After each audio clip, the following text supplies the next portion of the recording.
Siyempre, hindi kumpleto ang pagpunta sa talon kung hindi tayo maliligo.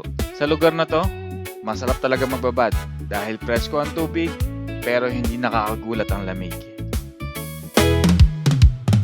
Sa di kilalang daan, ako'y napadpad. Walang kasiguraduhan, tanging puso ang 4:30 na ng hapon.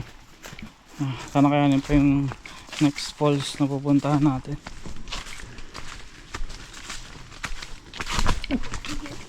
Munti ka na ako madol. Sino lang magaling ako mag-balance.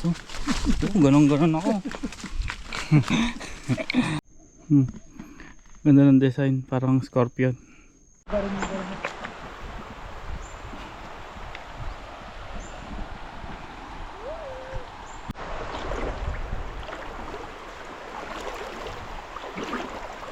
Mapadagat, mapailog, ang linis.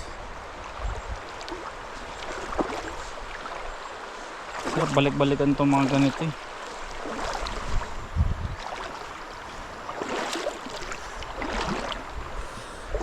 Magpapala tayo sa pupuntang falls, Dagugdug Falls daw. Bago magdilim, kailangan natin mapuntahan. Mga 30 minutes lang daw balikan. Kaya yun. Pagod na ako eh. Timpla.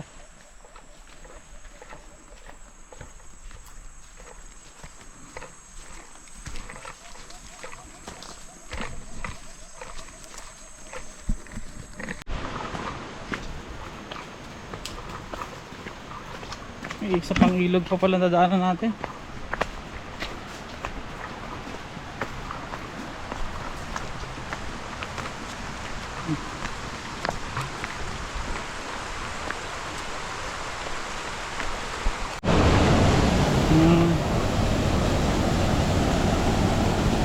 Dagugdug Falls.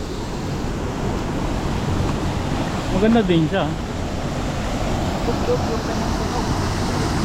Yung tunog ang Dagugdug. Sabi nila kuya may ano? Apat? So may 3 pa doon sa taas bukod doon sa nakita natin sa baba. Pero pagod na kami. Palipad na natin ng drone.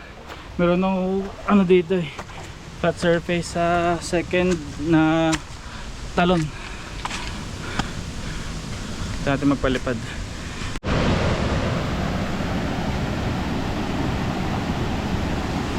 Yung second falls. Tiro ng tubig oh. Ito ang biyahe ni Renz, wala na atrasan. Sa bundok man o dagat, tuloy ang laban. Sa bawat ngiti, sa bawat sandali, kinukwento ang mundo para sa'yo't sa akin. Ito ang biyahe ni Renz, tara na't sumabay sa hangin ng pakikipagsapalaran. Ikaw ay lilipad, hindi lang destinasyon ang mahalaga, kundi ang kwento sa bawat biyahe niya. Alon ng dagat, yakap ang araw. Sa lahat ng falls na napuntahan natin today, ito talaga nagustuhan ko eh. Hindi ganong malamig yung tubig, tapos clear lang yung ano, yung tubig. Hindi siya gumaalog. Sulit. Kaso gutom na ako. Grabe, ang ganda.